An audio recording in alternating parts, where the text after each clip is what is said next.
I mean, I look back at my life and I look back upon this year and I've accomplished a lot. People ask me, goes, what's on your bucket list? And I go, there's really nothing on my bucket list. The reality is everyone checks out and the family continues on. I mean, that's what family's about, regardless of having cancer or not, or just old age. That's just part of life. And so you just have to kind of keep putting things in perspective. I mean, I've lost all my immediate family. I mean, they've all passed away. So I understand what death is about. I've been there when people have died. So I understand what that transition is like. Hello, everybody, and welcome to Chino y Chicano. This is it's a difficult episode because I've lost my buddy, my best friend, my podcast partner, loyal friend, really, guy that was just like a brother to me, Matt Chan, who's passed away. I'm recording on Easter Sunday, March 30th. He passed yesterday, March 29th.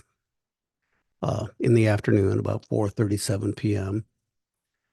I did have a chance to briefly talk to Matt in the morning. He was struggling, but his son called me and said Matt wanted to talk, and so we had a brief conversation. We did have a conversation on Thursday night, and during that time, we were able to just tell each other how much our friendship meant to one another. I was able to tell him how much he meant to me. When I say Matt was like a brother, I really mean that because he was a little bit older than me, but I was kind of like that little brother. He had to always make sure that he was doing what he should be doing. And Matt, being Matt, in his way, he just kind of did it because that's what, and his advice was always good. So I was always appreciative of that. He helped me so much. Matt had been struggling lately with his cancer. It's been almost 2 years since he had received the diagnosis of kidney cancer. Of course, with cancer, the journey is always up and down, and that was surely the case for Matt. We thought didn't look good in the beginning, but then we thought, well, things might work out okay. He went through immunotherapy, and that seemed to help as far as he'd had a tumor on his right kidney and was shrinking the tumor. But gradually, things just started slipping away and not working well. And it just got tough. Eventually, what happened, Matt was in the hospital recently. They're going to remove his gallbladder and then found out that he had some lesions there and they weren't able to do it. And then last Tuesday, he sent me a text. I was in Boston at a conference and he said that the doctors had told him he had only weeks, maybe a month. So it was quite shocking that on Saturday afternoon that he passed. He was just starting hospice care, and so it just happened so quickly.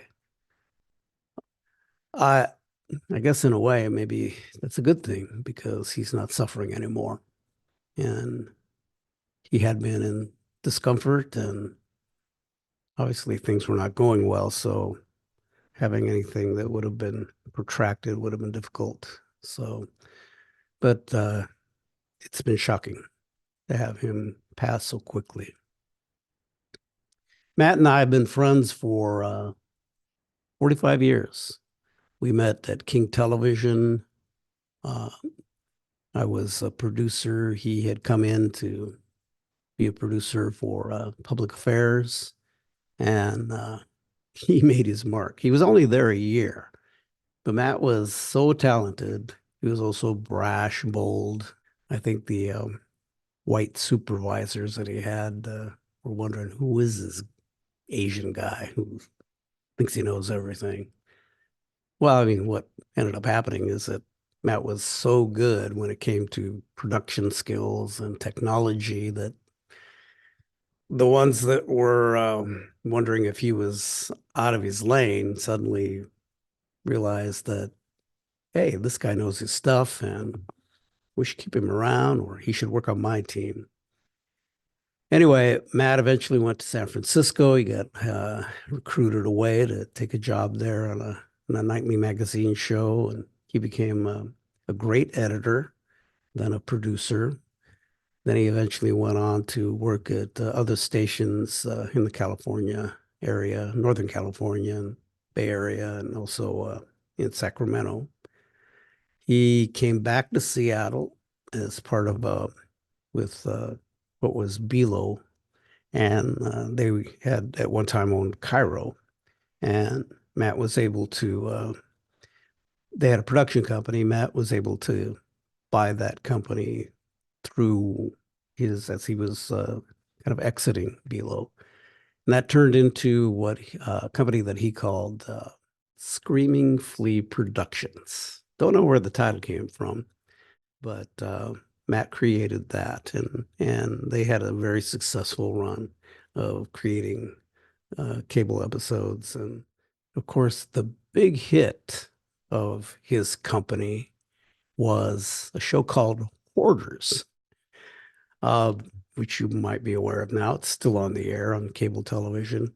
Matt was on a trip to Japan. He happened to turn on morning news show, saw a story about a guy that was a hoarder. And then in Japan, this was like a real big deal. And it was a sort of a Good Morning America show, and they were looking at some house that was just a mess in a neighborhood. And so the city came and cleaned it up. There were rats, rotting food, everything. And it was great television. So I came back and I started researching it, and I said, wow, there's this disorder called hoarding. And I started looking into it, and I go, like, damn, there's houses like that everywhere. So I pitched it to A&E, and they said, oh, this is a good idea, but can you make it a lifestyle show? And I go, we need a lifestyle show. Well, where you would clean their house up and do a reveal before and after. And I said, that's not really what the show's about. There's a psychological dimension. And they said, oh, well, this is what we want. So they gave me money to do the pilot. I did the pilot, and it was brutal because we did a story. It was about a nurse who had died in her apartment, and she had like 14 pets of different sorts. And she died, and she was dead for like, 4 weeks or something. Ugh. And they finally got into the apartment, and all the animals had left her body alone, but they started eating each other. Oh. So they had to go into this thing and clean it up. They brought in her sister to identify the body who hadn't seen her in 6 years. And then we do a cleanup and this whole thing. And they go, yeah, the show is pretty compelling, but it doesn't work as a lifestyle show. And I go, I know, I told you. So then the Biography Network stepped in, which was I guess A&E's the parent network. Mm-hmm. And so it's a secondary network. And the guy goes, I like your idea. He goes, I'll give you the money to do the pilot the way you want to do it. So we redid the pilot, and it was sort of much like how Hoarders is today. And they ran it in the middle of the night, and it did the biggest number they've ever had. Then they didn't believe it. So they ran it again without promotion. It popped another number. And then A&E goes, we want the show. So I said, the contract says it's double the price if you take it. And they go, I know. And so it went on the air, and within 3 weeks, we were on Oprah because it trended so heavily and became a deal. And now the term hoarders is like a term people use. Oh, he's a hoarder. Right. So it's in the dictionary. Yeah. I know. So what better kind of compliment could you have? And then there are obviously the knockoffs after it. But yeah, it's still on the air. Matt retired at the age of 60. And at that time, I think he really wanted to dedicate his time to his family and his grandkids. And he still kind of kept his hand in the business. We remained friends, even though Matt had, moved to California. I think in many ways our friendship just got stronger because he stayed in touch. And we were there for each other for big events like weddings, and he came to mine, I went to his. We stayed in touch through the years. We just became even stronger friends when he would come back to town. It was great when he came back to Seattle because we were able to spend time together more. And then, of course, in our later years, we even got closer. I actually got him on the board at KCTS, public television station where I worked at. And I think he really enjoyed doing that, probably frustrated at times because Matt was somebody that wanted things done much more quickly. And public television kind of moves at a snail's pace. Anyway, so Matt, one of the things that he started doing is he's got very involved in the Chinatown International District community. Uh, and he really got involved in efforts to teach young people about how to create television and storytelling and production. He taught at the University of Washington. And then he got really involved in issues in the Chinatown international community. And I think the one that really stood out is that you may recall about, I don't know, a year or so ago, maybe a little bit longer, that the King County tried to expand the homeless shelter near the International District, the CID, and Matt was part of the group that fought it. Because the story was not about us versus the unhoused. My God, who doesn't have empathy for the unhoused? Right. And the shelter that we were pushing against was a good shelter. The real question was how underrepresented communities just don't have a voice. I mean, this past election tells you that. I mean, there's not enough votes in the Chinatown International District to make a difference. That's why it continues to be a problematic spot, which a lot of people refer to as a shithole, and because they don't have a voice, things happen to them. I mean, one of the things that I look back on, and I started thinking about the recent history of the neighborhood. And, one of the most monumental things that happened was putting in the navigation center, which created the situation at 12th and Jackson. And when you think about that, you think about what Little Saigon was, and it was vibrant. Right. I mean, they had shops there, people would dine there, and it slowly went away. And the thing was, it's because it was slow. The people didn't recognize what was happening.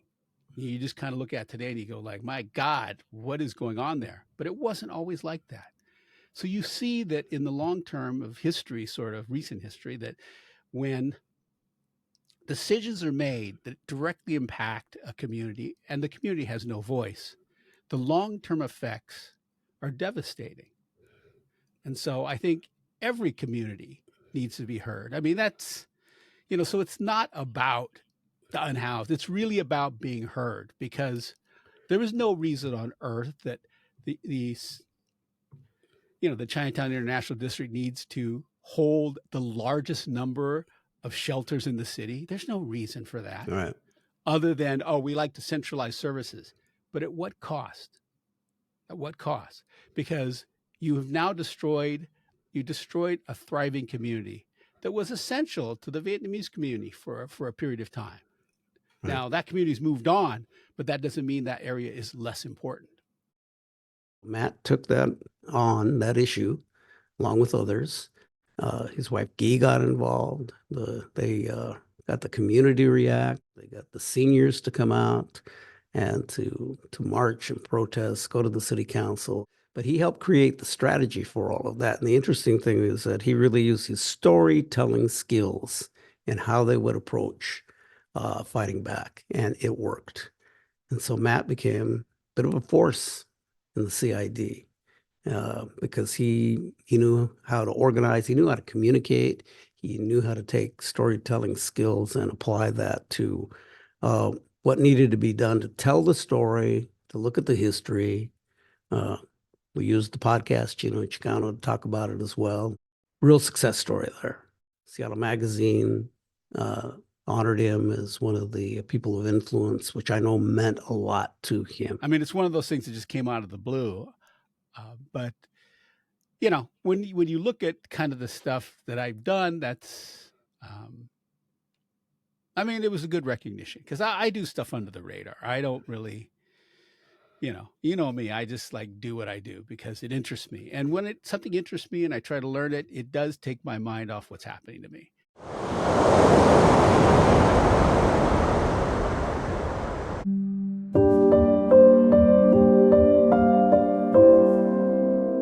There's nothing more universally Asian than a steaming bowl of rice. Matt used his storytelling skills to help community organizations with their fundraising. He also produced videos for candidates of color, such as State Senator Joe Nguyen, King County Council member Gurmai Zahalai, Seattle City Council member Tanya Wu, as well as Port of Seattle Commissioners Sam Cho, Toshiko Hasagawa, and Hamdi Mohammed. Matt and I started doing this podcast, and we did a test run in December 2020, then started on it full time in 2021. And we used to do these Zoom calls with a couple of other buddies, Eugene Tagawa and James Burns. Both of them worked with us at the King. And during COVID, we would do Friday afternoon Zoom sessions just to talk and make sure that we were all alive and that we weren't going crazy and, in pandemic isolation. And it was during that time that, Matt said, hey, we should do a podcast. And so one night I came up with this idea of like, hey, let's call it Chino Chicano. I called him and said, what do you think? He said, well, let's try it. And then we decided to do a pilot. And then from there we thought, okay, well, let's just do this thing. So we did. And our focus was really on communities of color and the issues that they have. And also trying to talk in a way that's not code switching, like you might do if you're a person of color among a white business or something like that, or just to be ourselves in our community. So that's what our goal was. And Matt had lots of great ideas. We went at it, and we had never really worked together, even though we were friends. But we had done some work for El Centro de la Raza, some stories for them for their gala. And he did the editing because he was so good at that. He did the shooting and editing, and I did the writing and the narrating. And we found out that we worked really well together. We just worked well together. So that was a wonderful thing to have experience. His cancer journey was one that, came out of the blue. And I think we were hopeful that things would work out. But gradually things did not. It was hard. It's been hard. It was hard to see him hurt. It was hard to see him in pain. It was hard to see him struggle. And in the past month or so, to see him not be able to catch a break. Last time we talked, he said to me that, well, I'm in God's hands now. And I said to him, well, you'd better be nice to God because you're a handful. And so I hope he behaves somewhat in heaven. I'm sure he will. Well, maybe not. Who knows? All of this has hit me hard too. That mortality thing. 70 years old and lose my best friend. And you just start thinking about things and also thinking about what's important, which I probably should have thought of about a long time ago. But what's important is having family, having those valued relationships with people, friendships. I was very fortunate that, to have this strong friendship with Matt right to the end. And just means a lot to me. And I've had my time to cry, and I'm sure I'll cry more. I'm going to miss him so much. I'm going to miss calling him and just, how you doing? Calling him and telling him, what's in my life and what I'm struggling with, or what's good, what I'm doing, or what could we do next on the podcast, and what should we do? And just, I'm going to miss my buddy. I'm going to miss my buddy. Anyway, I just wanted to record this because I felt, I guess I need to just talk about Matt. And I just feel so lucky that to have that relationship with him, for him to be in my life. And I'm just really fortunate. and to Guy and his daughter Althea, and to Max, his son, and his grandkids, Kian and Sage, my condolences. He loved you guys. He loved you a lot. And, his grandkids were like light of his life. He was a proud grandpa. And he loved kids. He really liked kids a lot. And he just was just so proud of his grandchildren. And anyway, to his family, just know that if you need anything, I'm here. All you got to do is call, and I'll be there for you. And Matt, cancer may have taken you from this life, but thing is, you're always going to be with me in spirit, and value. I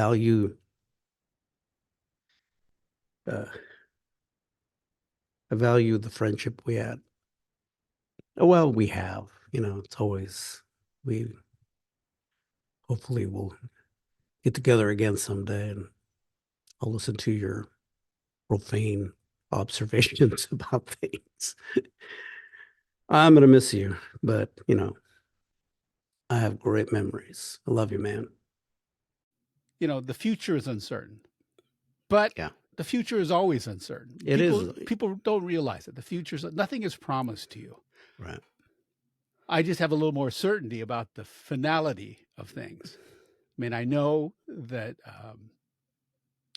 things will end sooner than I would like, but I need to be okay with how my life has gone. And I think it's there's no regrets.